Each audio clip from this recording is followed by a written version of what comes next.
My name is Gerard Bacolinaw. I'm living in Satwa.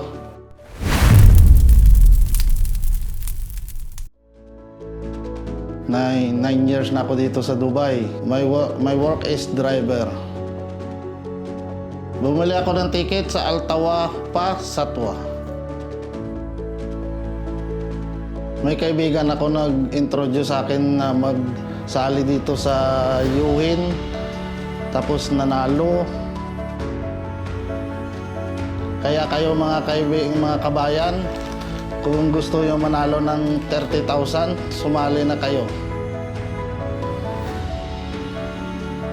Tama-tama din, magbabakasyon kami na ngayon na October. Kaya ngayon, pinagpalaan ng Lord na nanalo ako ng 30,000.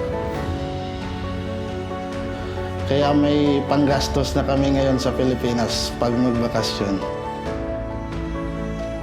Sa inyo mga kabayan, inaalo ko kayo na magsali dito sa Yuhin. Kayo din manalo ng ganitong kalaking 30,000 pesos. Thank you, Yuhin!